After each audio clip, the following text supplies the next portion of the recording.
ৰসৰৰ ঘাৱে হৃদয় বিদাৰে কৈতবা লুকাইব লোক দেখি অন্ধকাৰে হৰি ভকতি কজিতো নম্ৰ ভাৱে কৰে তাহাক ৰাখিব মই এহি অগ্নিশৰে। ক্ৰোধ যেতিয়া কাৰোবাৰ মন মগজত উঠিবলৈ সন্মুখত পিতৃ মাতৃ পুত্ৰ ভাৰ্যা আপোন পৰ কোন আছে বিচাৰ কৰিবলৈ ধৈৰ্য নাথাকে। সেইকাৰণে কৈছে মুহুৰ সৰৰ ঘাৱে হৃদয়ে বিদাৰে। বাকীবিলাক ঘায়ে মগজুত আক্ৰমণ কৰে, ভৰিত আক্ৰমণ কৰিলে বা হাতত আক্ৰমণ কৰিলে, কেনেবাকৈ অস্ত্ৰাঘাত কৰিলে, ক্ৰোধে চিধাই কিহত আক্ৰমণ কৰে? হৃদয়ত বা অন্তৰত। কিন্তু যি হৰি ভকতিক যিটো নম্ৰভাৱে কৰে তাহাক ৰাখিব মই এহি অগ্নিশৰে। যে ক্ৰোধৰ প্ৰয়োজনীয়তাও আছে, যিখিনিত অধৰ্ম হ'ব অধৰ্মটোৰ বিৰোধিতা কৰিবলৈ ক্ৰোধৰ প্ৰাসংগিকতা আহি পৰিব, সেইখিনিত ক্ৰোধে সৎৰূপত ক্ৰিয়া কৰিব। তাৰ বিপৰীতে ক্ৰোধৰ যিমান প্ৰয়োগ হ'ব সেই সকলো জীৱৰ অৱনতিৰ বাবে। কাৰণ ক্ৰোধাৎ ভৱতি সন্মোহাৎ, সন্মোহাৎ স্মৃতিভংসাদ, স্মৃতিভংসাদ বুদ্ধিনাশ, বুদ্ধিনাশ প্ৰণশ্যতি। ধ্যায়তো বিষয়েন পুংস সংগাস্তে সুপজায়তে সংগাত সংজায়তে কাম কামাত ক্ৰোধাৎ ভিজায়তে। কিবা এটা কথা ভাবোঁতে পাবলৈ কামনা সৃষ্টি হওঁতে হওঁতে তাৰ পৰা বিষয় উপজে, বিষয়ৰ পৰা সেই বিষয়টো নোপোৱালৈকে ক্ৰোধ, আৰু ক্ৰোধ যেতিয়া উপজে তেতিয়া বুদ্ধি নাশ হয়, বুদ্ধি নাশ হ'লে জীৱৰ অধোগতি হয়। লোভ বোলে বিশ্ব ব্ৰহ্মাণ্ডত যিমান বোলে মানুহক অহিত কৰিব পৰা কিবা বিষয় আছে তাৰ একেবাৰে শীৰ্ষস্থানত আছে লোভ। কেনেকে? ব্ৰহ্মাণ্ড ভিতৰে দেখি কতো মিয়াই লোভিয়াত পৰে মনো ঈশ্বৰ মন্দনাই যত পাৰে মানে তাৰ ভাল নকৰিব ভকতি খলিত কৰি যাতনা কদিব। পৃথিৱীলৈ যিমান অধম লোক আছে তাতকৈ আটাইতকৈ শীৰ্ষস্থান আছে লোভ। লোভটোৱে ধৰ্মৰ মাৰ্গতো বহুত খেলি মেলি কৰে। সেইকাৰণে কৈছে লোভিয়াত পৰে মনুষ্যৰ মন্দ নাই, যত পাৰে মানে তাৰ ভাল নকৰিব। কেনেবাকৈ ধৰ্মৰ মাৰ্গলৈ অকণমান চিন্তা আহিলেও লোভটো জগাই পেলাই ভ্ৰষ্ট কৰাৰ সম্ভাৱনা থাকে। লোভ আহি যাব পাৰে নহয়। লোভ কৰিবলগীয়া সংসাৰত বিষয়বস্তু ঢেৰ আছে। গতিকে এই তিনিওটাক নিজৰ বল বুদ্ধি বিদ্যাৰ বলত এতিয়া নিয়ন্ত্ৰণ কৰাটো সম্ভৱ নহয়। কিন্তু যি আসক্ত হৈ পেলাই গৃহস্থী আশ্ৰমখনত প্ৰৱেশ কৰে তাৰ মূলতে এই তিনিটা বস্তু নিয়ন্ত্ৰণত নাথাকে। সেইকাৰণে তেওঁ অধোগতি প্ৰাপ্ত কৰিব লাগে। অন্তিম সময়ত কি হয়? পাছত পাঠে কৈছেগৈ, যেতিয়া বৃদ্ধ বয়সত এটা অৱস্থা শৰীৰ অৱস হৈ পৰেগৈ তেতিয়া বোলে পুত্ৰ ভাৰ্যাই বোলে নিজেই নাখায়ো নমৰে। আমি কয় বোলে নিজেও কষ্ট খাইছে আনকো কষ্ট খুৱাইছে, এনেকুৱা কিছুমান কটু বাক্য যে আমি কিছুমানে শুনিবলগীয়া হয়। সেইবিলাক চব পূৰ্বৰ আৰ্জন। এতিয়া আমি কৈ আছোঁ শৰীৰ ভালে আছে কাৰণে নাকে কাৰণে, আমাৰ নিজৰ কি অৱস্থা হয়গৈ কোনে জানে। সেইকাৰণে আমি সেই অৱস্থাসমূহলৈ নিজকে প্ৰস্তুত কৰি ৰখাটো প্ৰয়োজন, যাতে তেনেকুৱা এটা অৱস্থা আমি প্ৰাপ্ত নহওঁ। কাৰণ এই জীৱনটোত আমি যিমানবিলাক আসক্তি প্ৰকাশ কৰিলে সেই আসক্তিবিলাক অন্তিম সময়ত আমি তাৰ সামান্য জাতকা এটা হ'লেও পাই যাবই লাগিব। সেইটো আমি এইখন সংসাৰত দেখি থৈ যাম। মুখেৰে কিবা এটা খাবলৈ বিচাৰিম কিন্তু খাব নোৱাৰা হওঁ, কাণেৰে কিবা এটা শুনিব বিচাৰিম কিন্তু শুনিব নোৱাৰা হওঁ, কিবা এটা ক'ব বিচাৰিম সেইটো ব্যক্ত কৰিব নোৱাৰিম। এনেকুৱা স্থিতি আমাৰ মৃত্যুৰ আগমুহূৰ্তত উৎপন্ন হয়। মৃত্যু ঘপককৈ হৈ যোৱা এটা প্ৰক্ৰিয়া নহয়। ডাক্তৰে বোলে নাৰ্ভছ চেক কৰি পেলাই ক'লে বোলে বোলে নাথাকিলে আৰু মৃত হ'ল, কিন্তু তেতিয়াই তেওঁ মৃত হৈ নাযায়। আমাৰ শৰীৰত পঞ্চপ্ৰাণ আছে, প্ৰাণ অপান ব্যান সমান উদান। আমি যদিও প্ৰাণবায়ু বুলি কওঁ, প্ৰাণবায়ুৰে 5 প্ৰকাৰ আছে। এই 5 প্ৰকাৰ প্ৰাণবায়ু ক্ৰমাৎ লাহে লাহে নিৰ্গত হয়। সেইকাৰণে চাবচোন কোনো আজিকালি বাৰু কিছুমান পৰিৱৰ্তন হৈছে। সাধাৰণতে যিকোনো লোক মৃত হ'লে 3 ঘণ্টাতকৈ কম সময়ৰ ভিতৰত তেওঁ মানে অন্ত্যেষ্টিক্ৰিয়া কৰা নহয়। কিয়? কাৰণ প্ৰাণ এই পঞ্চপ্ৰাণ সম্পূৰ্ণ ৰূপত ওলাই যাবলৈ 3 ঘণ্টা সময় লয়। ক্ৰমাৎ প্ৰথমতে প্ৰাণ, তাৰ পৰা অপান বায়ুৱে শৰীৰৰ উষ্ণতা নিৰ্ণয় কৰে, উদান বায়ুৱে শৰীৰৰ সমানতা, ব্যান বায়ু যি সমস্ত অংগত ব্যাপ্ত হৈছে সেয়া ব্যান বায়ু, শেষত একেবাৰে উদান বায়ু। এই 5 প্ৰকাৰ প্ৰাণ ওলাই যাওঁতে সময় লাগে। যেতিয়া নাৰ্ভ, কাৰণ আজি বিজ্ঞানীয়েওতো কৈছে যে নাৰ্ভছটো আপোনাৰ চলি থকা বন্ধ, হাৰ্টটোৱে কাম কৰা বন্ধ কৰাৰ পাছতো 3 ঘণ্টালৈকে চকুযোৰ ভাল হৈ থাকে, নহয়নে? 4 ঘণ্টালৈকে লাংছ অৰ্থাৎ হাওঁফাওঁযোৰ ভাল হৈ থাকে। গতিকে মৃত্যু ইমান সহজ প্ৰক্ৰিয়া নেতো, চলি থাকে, মৃত হৈ পৰি থাকে। সন্মুখত কোনে কি কান্দিছে চব দেখা পায়, কিন্তু সি একো ব্যক্ত কৰিব নোৱাৰে। সেইটোক কোৱা হয় ভৈৰৱী যাতনা। প্ৰত্যেক মনুষ্যই সেইটো ভুগিব লাগিব এইটো জীৱনত আমি যি কৰিলোঁ। আৰু চাবচোন আটাইতকৈ ইণ্টাৰেষ্টিং কথা, সেই কান্দি থকা মানুহকেইটাই পিন্ধি থকা অলংকাৰকেইটাও খুলি থৈ দিয়ে। আমি যিজনক গোটেই জীৱনক শত্ৰু বুলি ভাবি দিলোঁ, শত্ৰুজনে আপুনি মই পিন্ধি থকা অলংকাৰকেইটা খুলিবলৈ নাহে, ঘৰৰ মানুহকেইটাই কিন্তু খুলিব। মৃতকৰ বস্তু বুলি বিচনাখনো লগত পঠিয়াই দিয়ে, নহয়নে? মৃতকৰ বস্তু বুলি কাপোৰ সাজ পঠাই দিয়ে, কিন্তু সোণৰ ৰূপৰ অলংকাৰকেইটা নপঠায়। সেইটো হৈছে মানুহৰ মানসিকতা, সেই বাস্তৱিকতাটো। গতিকে সেই বাস্তৱিকতাটো সন্মুখীন আপুনি মই সকলো হ'ব লাগিব। সেইকাৰণে সংযমিত ৰূপত নিজৰ জীৱনটো যাপন কৰিব লাগে। কাৰণ অন্তিমত আচল ভেকু ভাওনাখন ওলাই পৰে কাৰ প্ৰতি? সৌন্দৰ্যতা প্ৰেম ক'ত আছে? ছালখন আছে কাৰণে আপোনাৰ মোৰ সন্মানটো আছে। শুনিবলৈ এষাৰ কথা কঠিন হয়, নহয়নে? এই ছালখন যদি আঁতৰাই দিওঁ, আপুনি মোৰ ওচৰলৈ নাযায়, ময়ো আপোনাৰ ওচৰলৈ নাহোঁ। গতিকে ছালখনৰ নিমিত্তেইটো গোটেই জীৱনটো নহয়। আজিকালি চাওকচোন, সংসাৰত এতিয়া আজি বৰ্তমান সমাজত বিশেষকৈ যুৱ প্ৰজন্মৰ মাজত যিমানখিনি সমস্যা দেখা গৈছে, সকলো জনিতটো এই বিবাহজনিতই, নহয় জানো? এই যে দেখা দিয়া যায় বোলে দুদিনমান চিনাকি হৈ পেলাই ল'ৰাই বোলে ছোৱালী লৈ পলালে, ছোৱালী বোলে ল'ৰাৰ কাৰণে পলালে, তাৰ পৰা সেইটোকে আমাৰ উদাহৰণ কৰে বোলে এয়া হৈছে প্ৰকৃত প্ৰেম, সকলোকে এৰি থৈ আহিছে। এতিয়া ভাবি চাওকচোন, যি সংসাৰ আটাইতকৈ দুখ হৈছে প্ৰসৱ বেদনা মাতৃগৰাকীৰ। মাতৃগৰাকীয়ে প্ৰসৱ বেদনা সহ্য কৰি সেই সন্তানটিক জন্ম দিলে, নহয়নে? নিজেই নাখাই নবৈ ডাঙৰ দীঘল কৰিলে। সেইখিনিত চাওকচোন, আমাৰ ল'ৰা ছোৱালীক যদি সোধা হয় প্ৰেম বুলি ক'লে চিধাই মনলৈ আহে গাৰ্লফ্ৰেণ্ড বয়ফ্ৰেণ্ডৰ কথা, মাক বাপেকৰ কথা কিন্তু মনলৈ নাহে। কাৰণ মানসিকতাত এইটোত সোমাই আছে প্ৰেম মানে কি ল'ৰা ছোৱালীৰ মাজত যিটো হয় সেইটোহে প্ৰেম। পিতৃ মাতৃৰ জড়িত যিটো প্ৰকাশ পায় সেইটো প্ৰেম বুলি কিন্তু মানসিকতাত নাই। নহ'লেনো চাওকচোন, যি পিতৃ মাতৃয়ে গোটেই জীৱনটো লগালে ডাঙৰ দীঘল কৰিবলৈ, প্ৰসৱ বেদনা হৈ সেই সন্তান জন্ম দিলে, সেই প্ৰেমক ছাইডলৈ থৈ পেলাই এই 2 মাহ 3 মাহ 6 মাহতে চিনাকি হ'ল বোলে, গ'ল বোলে, পলালে। সেইটো প্ৰেম। সেইটো প্ৰেম কেনেকৈ হ'ব আপুনি ভাবি চাওকচোন। পৰিস্থিতি সাপেক্ষে কোনোবাই কিবা কৰ্ম কৰিছে, তাত আমাৰ কৰিবলগীয়া নাই। কিন্তু এইবিলাক যে বেছিকৈ বৃদ্ধি পাইছে, ইয়াৰ মূলত আছে প্ৰকৃত দৰ্শনটোৱে নাই। আমি কাৰ পিছত দৌৰিছোঁ? ছালখনৰ পাছত, ল'ৰাই হওক বা ছোৱালীয়ে হওক। ভাতৰ পাতত নিমখকণ সোৱাদৰ নিমিত্তে প্ৰয়োজন, নহয়নে? ভাজিকণ কিয় লাগে? যাতে উপকৰণ দ্ৰব্য হিচাপত খাই পেলাই ভাল লাগে। কিন্তু গোটেই জীৱনটো কেৱল ভাত ভাজি গোটাই থাকিবলৈকে নহয়। ঠিক তেনেদৰে এই ক্ষেত্ৰতো, আসক্তিৰ ক্ষেত্ৰতো এইখিনি সকলো সাধাৰণ গৃহস্থী আশ্ৰমখন পালন কৰিবলৈ, কিন্তু তাৰ পিছত দৌৰি ফুৰিবলৈকেই নহয়। কাৰণ এইসকলৰ ভিতৰত দৌৰি ফুৰিতো স্বৰ্গ দেৱতাসকলেও শান্তি পোৱা নাই। দেৱতাসকল বাৰে বাৰে মৰ্তলৈ কিয় আহিব লগা হয়? কাৰণ তেওঁলোকো কোনোবাখিনিত তুষ্ট নহয়। সেইকাৰণে ভাগৱতৰ এতিয়া পাঠে কৈ গ'ল যে পূৰ্বতে, আজিকালিহে কৈছে, আগতে আপোনাৰ দেৱকৰ্মৰ নামত, পিতৃকৰ্মৰ নামত বহুতো হিংসাজনিত কৰ্মও প্ৰচলন আছিল, নহয়নে? মহাপুৰুষৰ সময়তো আপোনাৰ কামাখ্যা ইত্যাদি এনেকুৱা ধৰণৰ মন্দিৰত নৰবলিলৈকে প্ৰচলন আছিল। কিন্তু সেইবিলাকো চাবলৈ গ'লে বাম মাৰ্গত শাস্ত্ৰসন্মত হয়, কিন্তু তামসিক। কিয় তামসিক? সেইটো খণ্ডন ভাগৱতে কৰিছে। কাৰণ কোনোবা এটা জীৱ এটা নষ্ট কৰি যদি কোনোবাই সদগতি পাই নাপায় তাত প্ৰশ্নবোধক আছে। কিন্তু যদি পাই পেলাই কি হ'ব? গোটেই জীৱনটো কোনোবা এজন লোকে বোলে বহু পুণ্য কৰ্মই আচৰণ কৰিলে, অন্তিম সময়ত তেওঁ পুণ্যৰ চেকপাতখন পাব। চেকপাতখন লৈ ক'লৈ যাব? স্বৰ্গলৈ যাব। স্বৰ্গত গৈ তাক ভোগ কৰিবগৈ। ভোগ কৰাৰ পাছত কি হ'ব? পুণ্যক্ষয় ভয়লে দুনাই নৰকত বজে। ইয়ালৈকেতো উভতি আহিব লাগিব। আৰু এনেকুৱাকৈ অধোগতিত পতিত হ'ব লগা হয়, তাৰ উদাহৰণ স্বয়ং সেই ইন্দ্ৰদেৱ। এটা কল্পত মহাৰাজ জয়ন্তও ইন্দ্ৰৰ আসনত আছিল, কিন্তু কাউৰী হৈ নামি আহিব লগা হ'ল। কম ডাঙৰ কথা নে? মহাৰাজ নহুকুতো এটা সময়ত গৈ স্বৰ্গৰ ৰজা হৈছিলেগৈ, অজগৰ হৈ নামি আহিব লগা হ'ল। মনুষ্যৰ কথা তেতিয়া আমি সাধাৰণ মানুহৰ কথা কল্পনাই কৰিব নোৱাৰোঁ। তেতিয়াহ'লে গতি ইয়াতো নাই, স্বৰ্গতো নাই। গতি একমাত্ৰ ভগৱন্তৰ চৰণতহে। সেইকাৰণে কলিযুগতটো বিশেষকৈ যে সৰ্বমাৰ্গেষু দুষ্টেষু কলিউষ খলু ধৰ্মিনী পাচন্দ প্ৰচুৰ লোকে কৃষ্ণ এব গতিৰ মম। সৰ্বমাৰ্গেষু দুষ্টেষু, বিশেষকৈ কলিযুগত সকলো মাৰ্গত দুষ্টতা প্ৰকাশ পালে। শুদ্ধতা আপুনি সম্পূৰ্ণৰূপত কোনো মাৰ্গত বিচাৰি পোৱাটো কঠিন। কলিউষ খলু ধৰ্মিনী, কলিত ধৰ্মৰ নামত যিমানবিলাক বিভিন্ন ধৰণৰ পন্থ সম্প্ৰদায় সকলো খলিত হোৱাৰ পথত।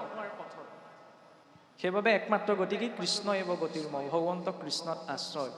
আৰু কৃষ্ণ বুলি ক'লে চাওকচোন, বাৰে বাৰে কপিল প্ৰভুৱে সেই কৃষ্ণৰ গুণনাম কীৰ্তন কৰাৰ কথা। কৃষ্ণৰ চৰিত্ৰটোক জনা, যিজনৰ জন্ম হ'বলৈ পোৱাই নাই সেইজনক মাৰিবলৈকে পৰিকল্পনা চলিলেই। ইমান এটা প্ৰতিকূল পৰিৱেশত ভগৱন্ত কৃষ্ণৰ আৱিৰ্ভাৱ হৈছে। নহয়নে?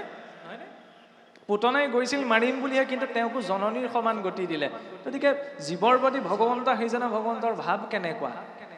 যদুকুল এইফালে আপোনাৰ মথুৰা জয় কৰি কংসক বধ কৰিছিলে, সেইফালে আপোনাৰ জৰাসন্ধৰ আক্ৰমণৰ প্ৰভাৱত তেওঁ নিজৰ যদুবংশীসকলক নি সাগৰৰ মাজত সুৰক্ষা দিবলৈ, কিন্তু সাগৰৰ মাজত সুৰক্ষা দিবলৈ দ্বাৰকা নগৰী নিৰ্মাণ কৰাইছিলেহে, ঋষিসকলৰ শাপত সমস্ত যদুকুলেই নষ্ট হৈ গ'ল। গতিকে ভগৱন্ত কৃষ্ণৰ যিটো জীৱন পৰিক্ৰমা, তাতকৈ আমি যদি লৌকিক দৃষ্টি আছে, আপোনাৰ মোৰ জীৱনত সিমানৰ দুখ 1% পোৱা নাই। ভগৱন্তই সেইখিনি কিয় দিলে, যে কেশৱৰ বংশৰ বিপাকহে নদেখা, ইটো সংসাৰত সামান্যৰ কোন লেখা। ভগৱন্ত সেইখিনি লীলা আচৰণ কৰি কি দেখুৱালে, যে চোৱা মই লীলা আচৰণ কৰিলে সংসাৰলৈ অহাৰ কাৰণে সংসাৰৰ প্ৰকৃতিত সংসাৰখন হৈছে দুঃখালয় মই শাশ্বতম, গতিকে ই মোক কেনেকুৱা গতি কৰি দিলে। গতিকে মানুহৰ কথাটো আমি ভাবিবই নোৱাৰোঁ। সেইকাৰণে কপিল পুৰুষে কৈছে যে হে মাতৃ, তুমি এই নৰ মনুষ্য শৰীৰটোক কেৱল আসক্ত নহয়, কেৱল একমাত্ৰ হৰিক ভজনা কৰা, সমস্ত ইন্দ্ৰিয় প্ৰবৃত্তি শৰীৰ অৰ্থে লগোৱা। কিবা এটা খাইছোঁ কেৱল পেটৰ ভোক নিবৃত্তিৰ বাবে নহয়, ঈশ্বৰৰ অৰ্থে, কাৰণ শৰীৰত ঈশ্বৰ বৰ্তি আছে। গতিকে তেওঁৰ আধাৰত এই শৰীৰটোৰ আয়ুসীমা যিমান দিনলৈকে আছে সিমান দিনলৈকে চলিবলৈ শুদ্ধ বস্তুটো মই শৰীৰটোক দিম। কিবা এটা কৈছোঁ কাৰোবাৰ কল্যাণৰ অৰ্থে, কিবা এটা কৰিছোঁ কাৰোবাৰ কল্যাণৰ অৰ্থে, কেৱল নিজৰ কল্যাণ নহয়। নিজৰ কল্যাণটোক সেইটো স্বাৰ্থপৰ বুলি কোৱা হয়, আৰু নিজৰ অৰ্থে আমি একো কৰিবও নোৱাৰোঁ। আপুনি মই নিজৰ অৰ্থে কৰিব পৰা এটাই কাম আছে, কৰ্মৰ সংস্কাৰ। যদি ভাল কৰ্ম কৰোঁ সেইটো ভালভাৱে পাম, বেয়াভাৱে কৰিলে বেয়া কৰ্মত পাম। আৰু কৰ্ম আচৰণ হয় কায় মন বাক্য, এই তিনিটাৰ জৰিয়তে। শৰীৰে আচৰণ কৰাটো, হাতে কামে কৰাটোৱে কৰ্ম নহয়, মনেৰে যি চিন্তা হৈ আছে সেয়াও কৰ্ম, সেইটোও আমি ভুগিব লাগিব। এজন ব্যক্তি বুজিছেনে, পোনপ্ৰথমতে আৰক্ষীত সেৱাৰত আছিল, আৰক্ষীত সেৱাৰত হৈ যোৱাৰ পিছত কি হ'ল, ৰিটায়াৰমেণ্ট লৈ আহিলে। ৰিটায়াৰ্ড হোৱাৰ পাছত কি হ'ল, গাঁৱত লাহে লাহে বুঢ়া ভকতৰ সংখ্যাও কমিছিলে। গাঁৱৰ ৰাইজে ধৰি লওক, আমাৰ এইটো মানসিকতা থাকেই না, ৰিটায়াৰমেণ্ট হোৱাৰ পিছত আৰু গাঁৱৰ সমাজলৈ যাম, হয় আগচোৱা সময়টো সময় নাপায়।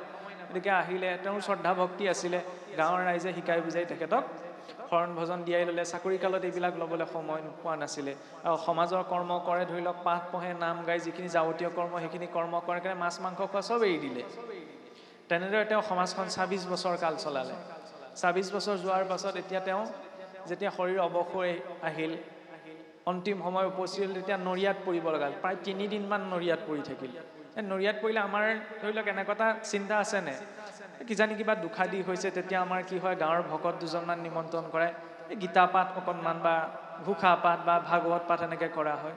তেওঁৰ পুত্ৰই, সেই ব্যক্তিজনৰ পুত্ৰও অকণমান ভাগৱত পাঠ আয়োজন কৰিলে, যদি কিবা দুখাদি আছে যাতে খণ্ডন হয়, কাৰণ ইমান কষ্ট পাইছে। তেতিয়া ওচৰতে নৰিয়াত তেওঁ পৰি কেকাই জেকাই আছে, আৰু ওচৰতে ভকত দুজনমান নিমন্ত্ৰণ কৰে, তেওঁ ভাগৱত পাঠ কৰিলে, ভাগৱত পাঠ পঢ়ি আছে।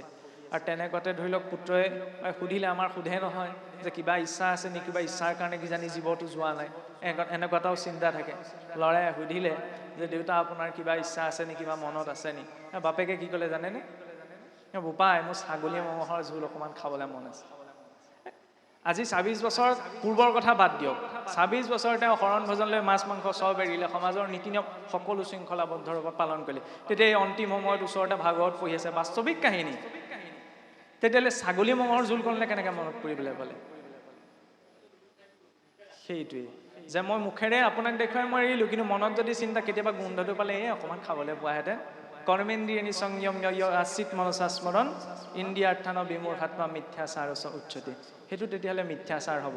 আৰু অন্তিম সময়ত মনলৈ কোনটো আহিব, যিটো মনত চিন্তন হৈ আছে। সেইকাৰণে কি কৈছে যে হে মাতৃ, যদিও মই তোমাক এই তত্ত্ব উপদেশ দিছোঁ, তুমি ভগৱন্তৰ ৰূপটো ধ্যান কৰা, ৰূপটো ধ্যান কৰিলে তেওঁত মতি দি পেলাই শৰীৰ যেতিয়া এৰিবা, তেতিয়াহে তুমি গতি পাবা। তোমাৰ পুত্ৰৰ ৰূপত স্বয়ং ঈশ্বৰে জন্মগ্ৰহণ কৰিলে, তাৰ জৰিয়তে তুমি গতি নোপোৱা, কম ডাঙৰ কথানে? বসুদেৱৰতো সেয়াই হৈছিল। নাৰদেৱক ক'লেগৈ যে স্বয়ং জগতৰ ঈশ্বৰে মোৰ পুত্ৰৰ ৰূপত আৱিৰ্ভাৱ গ্ৰহণ কৰিলে, কিন্তু তথাপিচোন এতিয়ালৈকে মই কৃষ্ণক ঈশ্বৰ ৰূপত ভাৱনা কৰিব পৰা নাই। তেতিয়াতো নাৰদদেৱে বসুদেৱক সেই নিমিনৱ সিদ্ধ সংবাদৰ কথা কৈ শুনাইছিল, আৰু তাৰ জৰিয়তে ভগৱন্ত কৃষ্ণত ঈশ্বৰ ভাৱটো উপজিছিল, পুত্ৰ ভাৱটো আঁতৰি। পুত্ৰ বুলি ভাবিব পাৰোঁ, কিন্তু সেই ভাৱটো বন্ধন, ভজিলে সদায় ঈশ্বৰ ভাৱতে ভজিব লাগিব। আৰু যেতিয়া কৃষ্ণৰ সেই দিব্যৰূপ ধ্যান কৰিছে, তেতিয়াহে বসুদেৱে গতি পাইছে। গতিকে আমি জীৱনত কিবা এটা ঢেৰ কিবা কিবি পাইছোঁ, সেইটোতো দূৰৰে কথা, পুত্ৰৰূপতো যদি ঈশ্বৰক পাওঁ তেতিয়াও গতি সম্ভৱ নহয় যেতিয়ালৈকে আমাৰ নিত্য ঈশ্বৰৰ ৰূপ চিন্তন ঈশ্বৰ ৰূপত সম্ভৱ হৈ নুঠে। আৰু এই উপদেশ দি কপিল প্ৰভু স্বআশ্ৰম নিজৰ গৃহ ত্যাগ কৰি পেলাই সাংখ্যযোগ প্ৰৱৰ্তনৰ বাবে গৃহ এৰি গুচি গৈছে। আৰু সেইগৰাকী মাতৃয়েও তেতিয়া পুত্ৰ শোকত কন্দা নাই। তেতিয়া তেওঁ গম পালে যে এই শৰীৰটোকতো বিশ্ৰামোত্তৰ গৰ্ত বুলি কোৱা হৈছে, বাহ্যিকটোহে চাবলৈ গ'লে পবিত্ৰ। নাৰী পেটুসোপা যদি উলিয়াই দিবলৈ হয় তেতিয়া সংসাৰ আটাইতকৈ অপবিত্ৰ বস্তু এইটোতে সোমাই আছে। গতিকে এই অপবিত্ৰ যন্ত্ৰটোৰ ভিতৰত থাকিও যন্ত্ৰী হিচাপত, যন্ত্ৰী কোন? আত্মা। সেই আত্মাই সুযোগ পায় 84 লাখ জনী ভ্ৰমণ কৰি আহিলে, এতিয়াহে সুযোগটো পাইছে যে ঈশ্বৰক জনাৰ বাবে, ঈশ্বৰক বুজাৰ বাবে। এই সুযোগটো যদি এৰ খাই যাবলৈ হয়, আকৌ যে এই সুযোগটো পাম তাৰ কোনো গ্যাৰেণ্টি নাই। সেইকাৰণে নিজৰ দায়িত্ব কৰ্ম হ'ব নিষ্ঠা সহকাৰে পালন কৰি, কাৰণ যাৰ কৰ্ম তেওঁ ভুগিবই লাগিব। কৰ্মফলৰ পৰা আপোনাক মোক কোনেও ৰক্ষা কৰিব নোৱাৰে। এনে নহয় যে অধৰ্মৰে মই ধেৰ টকা অৰ্জন কৰিলোঁ, তাৰে কিছু টকা যদি মই ধৰ্মৰ নামত লগাওঁ, এইটো ভবাটো কিন্তু বহুত ডাঙৰ অন্ধবিশ্বাস যে তাৰ জৰিয়তে মোৰ পাপখিনি কাট খাই যাব। সম্ভৱ নহয়। আজি আপোনাৰ পৰা মই এটকা এটা লাভত ল'লোঁ নে? এইখিনি কথা চাবলৈ গ'লে কিছু লোকসকলে ক'ব এইবিলাক একদম ইমপ্ৰেক্টিকেল কথা, কিন্তু জীৱনটোত আমি নিজৰ জীৱনটোতে বিশ্লেষণ কৰি চালে গম পাওঁ। মই আপোনাৰ পৰা এটকা এটা লাভত ল'লোঁ, ভাবিলোঁ যে এটকা এটা লাভ হ'ল, নহয়নে? সেই এটকাটো যিমান দিন জমা ৰাখিম সিমানে তাৰ গুণা হৈ হৈ বাঢ়ি বাঢ়ি গৈ থাকিব, আৰু সময়ত মই সেইটো উভতাবই লাগিব কিবা এটা দুখ ৰূপত। এইটো সৃষ্টিৰ নিয়ম। তাৰ পৰা স্বয়ং ব্ৰহ্মাও বাচিব নোৱাৰে, কাৰণ ব্ৰহ্মা পদতনো কোন অধিষ্ঠিত হয়গৈ? জীৱসকলৰ মাজৰে এজন। সেই ব্ৰহ্মায়ো যদি ক'ৰবাত ঋণ থাকে, সেইকাৰণে আমাৰ আধ্যাত্মিক দৰ্শনত কোৱা হয় কেতিয়াও কাৰোবাৰ ঋণ ল'ব নালাগে, কাৰণ জীয়াই থকা অৱস্থাত যদি সেই ঋণ পৰিশোধ সময়মতে কৰিব পৰা নাযায়, তেতিয়া সামান্য বস্তু এটাৰ কাৰণে মই যদি কথা দিলোঁ নহয় যে মই আপোনাক এই বস্তুটো দিম দেই, নিদিয়াকৈ যদি শৰীৰ এৰিবলৈ হয়, মই যিমানেই ডাঙৰ শ্ৰেষ্ঠ ভক্ত নহয়, সেইটো দিবলৈ হ'লেও মই উভতি আহিব লাগিব সংসাৰলৈ। ঈশ্বৰৰ নিয়ম ইমান কককপীয়া। সেইকাৰণে নিজৰ কৰ্মখিনিক লৈ সদায় সতৰ্ক, কাৰণ আমাক গতি কৰ্ম সংস্কাৰেহে দিয়ে। আৰু সেই কৰ্ম সংস্কাৰ একেবাৰে নিৰ্লিপ্ত হ'ব পাৰিব সেই অন্তিম সময়ত ঈশ্বৰ চিন্তনত, যেতিয়া কোনো ধৰণৰ বন্ধন নাথাকিব। কিন্তু আমি যে সকলোৱে সেই স্থিতিটো পোৱাটো সম্ভৱ আমি ক'ব নোৱাৰোঁ। সেইকাৰণে আমি শিকি বুজি, নাক কাণ চকুমুখ ভালে থাকোঁ, এতিয়াৰ পৰা শিকি বুজি নিজৰ কৰ্মসমূহ শুদ্ধ কৰি যদি লৈ যাওঁ, নিশ্চয়কৈ শুদ্ধ গতি পোৱাটো সম্ভৱ। আৰু ইয়াৰ পাছত সেই আই দেৱহতীয়ে আন্তৰিকভাৱে ভগৱন্তৰ ৰূপ ধ্যান কৰি পেলাই যি স্থানত শৰীৰ আছে, এতিয়াও ভাৰতবৰ্ষত সেই স্থান আছে সিদ্ধিপদা নামত। তাৰ পৰা এখন নৈ উৎপত্তি হৈছিল সিদ্ধিদাৰ নামত, যি স্থানত কপিল প্ৰভুৰ মাতৃ স্বয়ং মনু দুহিতা আই দেৱহতীয়ে ভগৱন্তক চিন্তি শৰীৰ এৰিছিল। গতিকে শৰীৰটোত দুখ কষ্ট এনেকুৱা নহয় যে স্বয়ং ভগৱন্তৰ পিতৃ মাতৃ অংশ অৱতাৰ যাৰ সকলৰ সৈতে জন্মগ্ৰহণ কৰিছে, ভগৱন্তচোন তেওঁলোকৰ দুখ কষ্টই হৰণ কৰিব পৰা নাই। অজামিলেও আমি এইখিনিলৈকে জানো যে অজামিলে পৰোক্ষ ৰূপত নাৰায়ণৰ নাম স্মৰণ কৰিল, তেনেকুৱাতে বিষ্ণুদূতে ৰক্ষা কৰিলে, সিমানখিনিলৈকে আমি জানো। কিন্তু সেইখিনিতে অজামিলে গতি পোৱা নাই নহয়। অজামিলে নাৰায়ণ বুলি মাতিলে, সেইফালে ভগৱন্তে ভাবিলে মোকেই মাতিছে, দিলে বিষ্ণুদূত পঠাই যমদূতৰ পৰা জীৱটোলৈ শৰীৰটোত ভৰাই দিলে, চিধাই বৈকুণ্ঠলৈ লৈ যোৱা নাই। অজামিলৰ শৰীৰত জীৱটো ভৰাই দিলে। তাৰপিছত অজামিলৰ অনুতাপ হৈছে যে পূৰ্বতে অজামিলটো ভাল আছিল, এই বনলৈ গৈ যেতিয়া যজ্ঞৰ বাবে সমিধা আনিবলৈ গৈছিল, তেতিয়া বিশ্বাস দেখি পেলাই নিজৰ মনটো চঞ্চলিত হৈহে তেওঁ বিশ্বাবৃত্তিত প্ৰবৃত্ত হৈছিল। পূৰ্বতে এজন ডাঙৰ সাধক আছিল, তেতিয়া সেই পূৰ্বৰ পুণ্যৰ কথা মনত পৰিলে যে মই কি আছিল আৰু কি হৈ পৰিলোঁ। আজি পৰোক্ষ ভাৱত ভগৱন্তক মতাৰ কাৰণে ভগৱন্তই মোক উদ্ধাৰ কৰিলে, আৰু মই এই বেশ্যা প্ৰবৃত্তিত লাগি বেশ্যাত পতিত হোৱাৰ বাবে সকলো ধৰ্ম কৰ্ম ভস্ত যোৱালোঁ। মোতকৈ আৰু মহাপাপী কোন আছে? সেই নৰিয়া গাৰে উঠি উঠি গংগাৰ পাৰলৈ গৈছে, গংগাৰ পাৰত গৈ বহি পেলাই ভগৱন্তক চিন্তা কৰিছে। তাৰপিছত আকৌ বিষ্ণুদূত আহিছে, শৰীৰ এৰিছে, তেতিয়া তেওঁ গতি পাইছে। যেতিয়ালৈকে নিজৰ ভিতৰত অনুতাপ অনুভৱ নহয়, তেতিয়ালৈকে বিষ্ণুদূত আহিলেও গতি সম্ভৱ নহয়। গতিকে আমি নিজে অনুতপ্ত হ'ব পাৰিছোনে? ভাগৱতৰ মাৰ্গ অনুতাপ হোৱাৰ, হাততালি বজোৱাৰ মাৰ্গ এইটো নহয়। কোনোবাই কিবা এটা কথা ক'লে যেতিয়া আমি ভাল লাগে তেতিয়া আমি হাততালি বজাওঁ, নহয়নে? ভাগৱতৰ মাৰ্গত কিন্তু হাততালি নহয়। আপুনি মই অনুতাপ এটা লৈ উভতিব লাগিব, যাতে সেই চিন্তাটোৱে সদায় খাওঁতে উঠোতে বহুতে ক্ৰিয়া কৰে, তেতিয়াহে ভক্তি পৰিপুষ্ট হ'ব। কিন্তু বোলে গ'লো ভাল লাগিলে এই কথাকেইটা শুনি পেলাই, কিছুৱে আকৌ ভাগৱতলৈ যায় আপোনাৰ বইল ভাতকেইটা খাই হ'লে ভাল লাগিলে দেই, ঘিউ দি দিছিলে, পাতিব লাগে কি, পাতিছেগে কি বাৰু? সেইখিনি আমি ঘৰতো ব্যৱস্থা কৰিব পাৰোঁ, নহয়নে? সেইখিনিত আমাৰ গুৰুত্বতা হ'ব লাগে। তাৰ পৰা গৈ কি আহিলে, ইয়াৰ পৰা কি লৈ গ'লোঁ? যদিও আপুনি মোকো উপদেশ দি লাভ নাই, ময়ো আপোনাক উপদেশ দি লাভ নাই, কাৰণ কৰিমতো সেইটোৱে, মই নিজৰ যিটো ঢুকি পামগৈ। সেইকাৰণে কোৱা হৈছে কম বেছি পৰিমাণে সকলো মনুষ্যই নিজকে শুদ্ধ বুলি কৰাটো সম্ভৱ নহয়। সেইবাবে এটা সিদ্ধান্ত আছে যে মানুহে ভুল কৰাটো মানুহৰ প্ৰকৃতি, তাক মানি লোৱাটো হৈছে সংস্কৃতি, আৰু তাক শুধৰাই লোৱাটো হৈছে প্ৰগতি। সেয়া লাগিলে কায়িক স্তৰতেই কৰিছোঁ, বাচিক স্তৰতেই কৰিছোঁ, মানসিক স্তৰতেই কৰিছোঁ বা শাৰীৰিক স্তৰতেই কৰিছোঁ। গতিকে এই ভুলখিনি শুধৰাই কোনখিনিত আমাৰ ভুল হৈছে, কাৰোবাক কিবা দুখ দিছোঁ নি, সেই চিন্তাৰ যেতিয়া আমি আগবাঢ়িম তেতিয়া চাব নিজৰ গোটেই জীৱনটোৱে ভক্তিপূৰ্ণ হৈ পৰিব। সেইকাৰণে কোনোবা এজন কবিয়ে ক'ৰবাত কিবা এটা প্ৰসংগত লিখিছিলে ইমান সুন্দৰকৈ, ভক্তি যেতিয়া বোলে মানুহৰ খাদ্যত প্ৰৱেশ কৰে তেতিয়া সেই খাদ্যও প্ৰসাদ হৈ পৰে। ভক্তি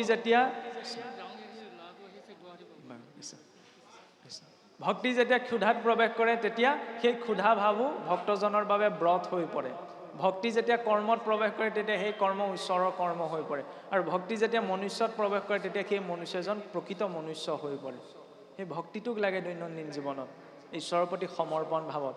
মই কাৰোবাৰ সৈতে কিবা এটা খেলি মেলি কৰাৰ আগমুহূৰ্তত যদি ঈশ্বৰৰ প্ৰতিচ্ছবিটো মনলৈ আহে, তেতিয়াহ'লে পাৰিমনে? নোৱাৰোঁ, কাৰণ তেওঁৰ দৃষ্টিত আছোঁ। সেইটো ভক্তি।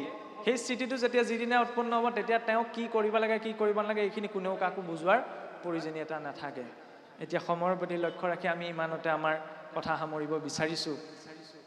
পৰৱৰ্তী পাঠৰ জৰিয়তে পাঠ সামৰি মাৰিব। গতিকে এইখিনি কথা আপোনালোকৰ আগত উপস্থাপন কৰিবলৈ যাওঁতে যদি কিবা দুখাদি ৰৈছে, এতিয়া চাওক, আপোনালোকৰ আগত এইখিনি কথা ক'লোঁ, ইয়াৰ পৰা গৈ পেলাই মই কি কৰিম কি নকৰিম, কেইটা ভাল কাম কৰিম কেইটা বেয়া কাম কৰিম আপোনালোকেতো নেদেখে, হয়নে?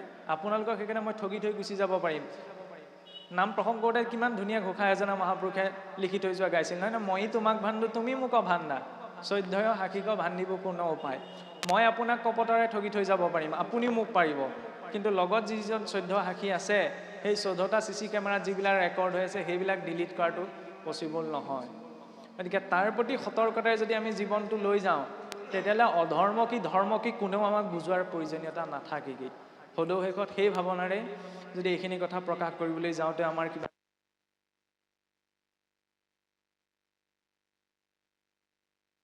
কায় মনোবাক্য উচ্চাৰিত সকলো বাক্য শ্ৰীনাৰায়ণৰ চৰণতে অৰ্পণ কৰি আমাৰ দুআষাৰ ইমানতে সামৰণি মাৰি পৰৱৰ্তী পাঠৰ জৰিয়তে পাঠভাগ আনুষ্ঠানিকভাৱে সামৰণি মাৰিবলৈ সেৱা হৈছে।